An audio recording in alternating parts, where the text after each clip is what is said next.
Vous avez décidé de faire un bilan sur le contrat d'assurance vie que vous détenez depuis longtemps, chez votre banque, chez votre courtier ou chez votre conseiller en gestion de patrimoine. Vous êtes déçu de la performance que vous avez, mais vous n'êtes pas capable d'expliquer pourquoi votre contrat d'assurance vie ne vous a servi aussi peu de rendement depuis toutes ces années. Dans cette vidéo, j'aimerais voir avec vous et vous expliquer les différents critères qui vont faire que votre contrat d'assurance vie n'est pas assez performant. Restez bien jusqu'à la fin parce que je pense que le dernier critère, personne ne vous l'a jamais dit.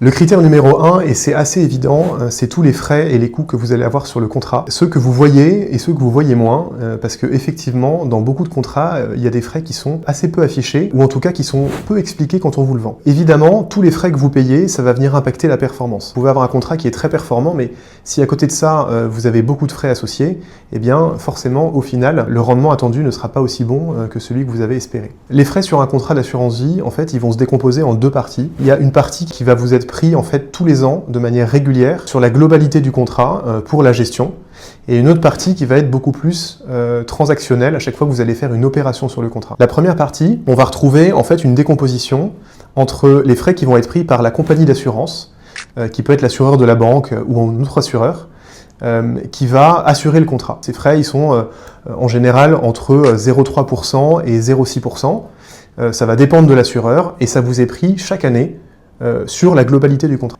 Les deuxièmes typologies de frais que vous allez pouvoir payer tous les ans, ce sont les frais qui vont rémunérer la personne qui vous a vendu le contrat. Ce qu'on appelle des frais de courtage. Ils s'additionnent aux frais de gestion de l'assureur et sont présentés l'un et l'autre comme les frais de gestion annuels du contrat. L'un et l'autre en cumulé vont être en général au maximum d'à peu près 1%. Il faut faire attention puisque ces frais de gestion sur le contrat, ils vont être différents en fonction de si vous investissez dans du fonds en euros ou des unités de compte. Mais ça, en général, c'est assez facile à voir puisque c'est ceux qu'on vous présente systématiquement. Quand on vous dit « je vous propose ce contrat d'assurance vie », ces frais de gestion sont de 1% par an. Très bien, ça on l'a compris. La deuxième typologie de frais, ce sont des frais que vous allez payer quand vous allez faire des opérations sur le contrat. Les plus connus sont les frais de versement ou les frais d'entrée qui sont pris dès que vous allez verser de l'argent sur le contrat d'assurance vie.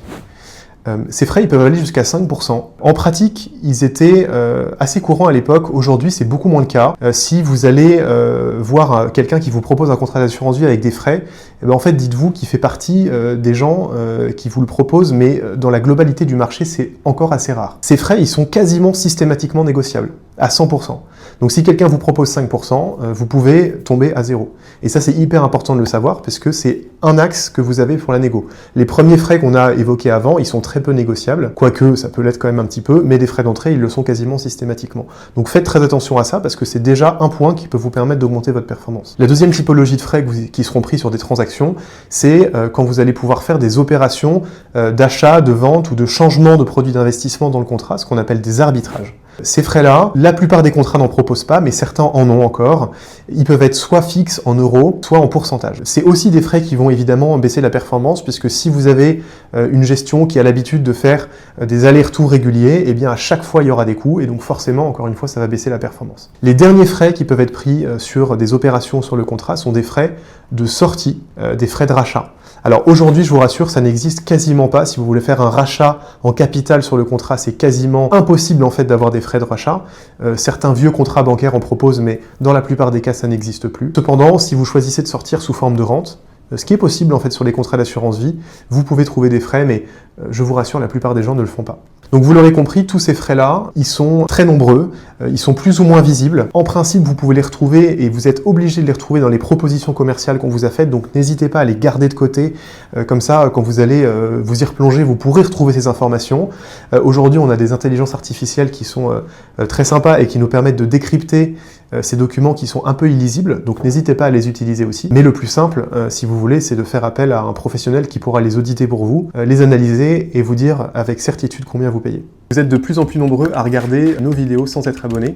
Pensez à le faire, ça vous permettra d'être alerté dès qu'on publiera des nouveaux contenus sur ce genre de sujets qui sont susceptibles de vous intéresser. Merci aussi de liker cette vidéo et partager autour de vous. Le deuxième facteur qui va faire que votre contrat d'assurance vie ne vous rapporte pas suffisamment va être lié au risque qui est pris sur le contrat. En principe, principe, quand vous ouvrez un produit d'investissement, vous devez réglementairement répondre à quelques questions qui vont quantifier finalement le risque que vous êtes prêt à accepter.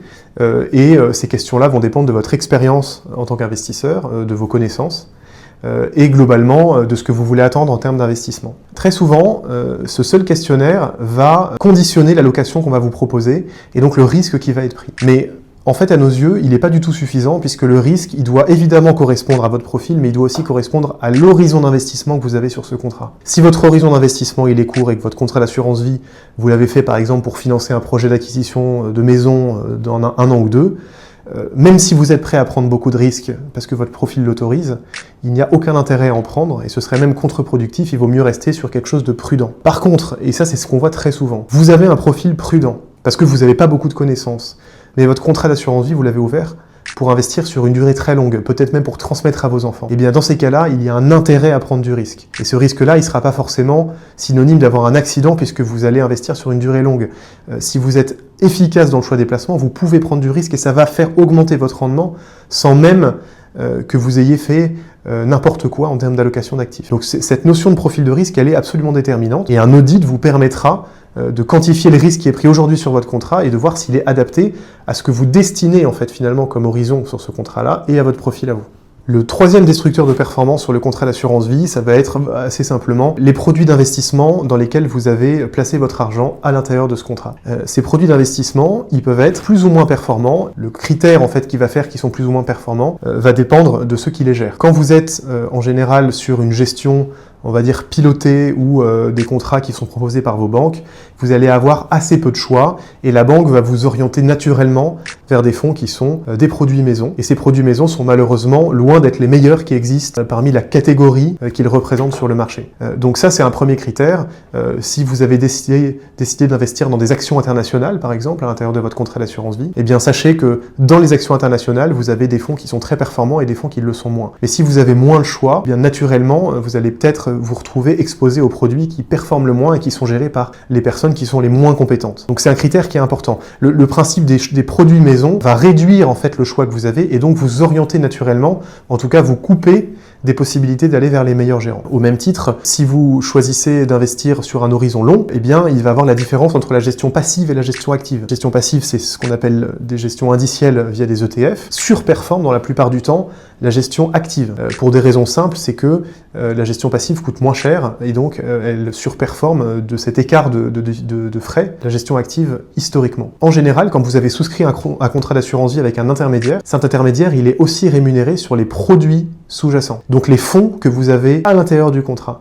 Et il a très peu d'intérêt de vous proposer des fonds qui sont peu chargés en frais puisqu'il va moins gagner sa vie. Donc il va vous orienter naturellement vers des produits moins performants. Et ça, c'est un effet destructeur de valeur sur le contrat au global. Et c'est pour ça que c'est hyper important de bien comprendre ce qu'on vous a mis à l'intérieur du contrat et de comprendre toutes les strates de coûts, parce que si vous êtes orienté sur des fonds qui sont moins bons, évidemment, la performance de vos contrats en pâtira. Quatrième facteur destructeur de performance, c'est la personne qui vous conseille sur le choix des produits dans le contrat. Ça fait écho, en fait, au point d'avant. Il y a des études statistiques qui montrent que les personnes dont c'est le métier de sélectionner des produits d'investissement et de les gérer activement, on appelle des gérants actifs sur les marchés actions, sous-performent historiquement à 95% leur indice de référence. Ces personnes-là sont des personnes qui sont extrêmement diplômées, reconnues, très compétentes, qui ont beaucoup d'outils à leur disposition pour prendre les meilleures décisions et des équipes de gestion avec elles et des équipes d'analystes. Si ces personnes-là ne sont pas capables de surperformer le marché historiquement sur les 40 dernières années, pourquoi la personne qui vous conseille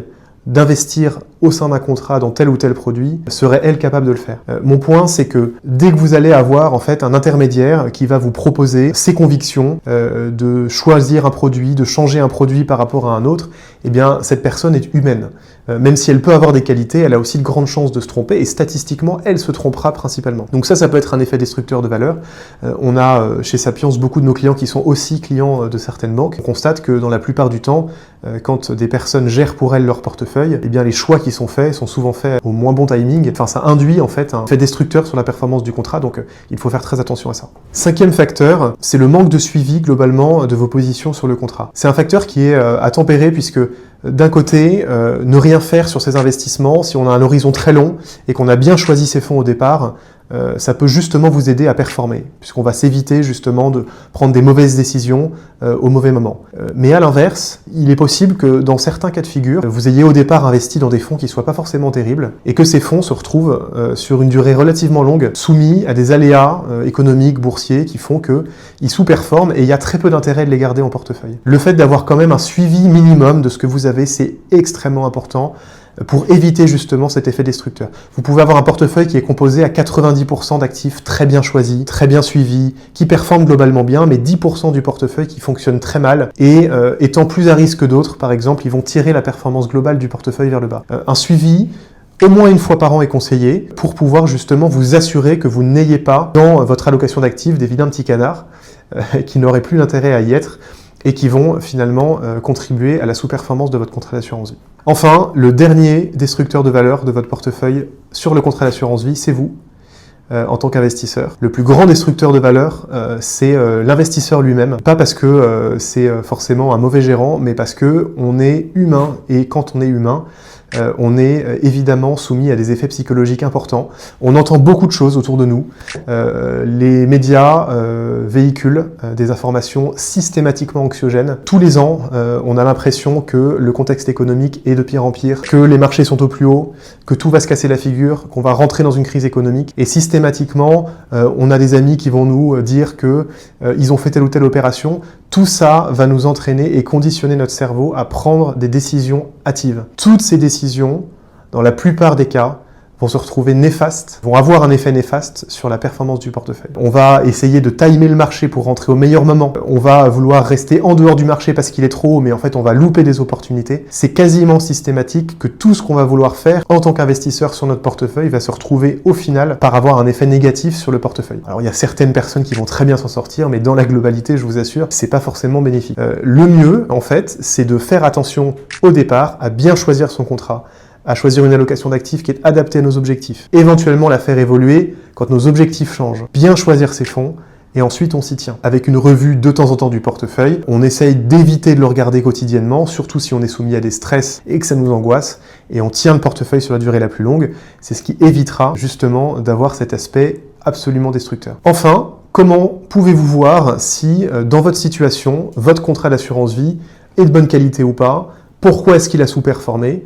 Vous pouvez évidemment appliquer tous les conseils que je vous ai donnés dans cette vidéo et essayer de faire l'exercice par vous-même. On peut aussi vous aider à le faire, cet exercice. On a l'habitude chez Sapiens de réaliser ce qu'on appelle des audits de contrats d'assurance vie. Ces audits-là, ils vont vous permettre de déterminer avec précision combien est-ce que vous payez sur le contrat.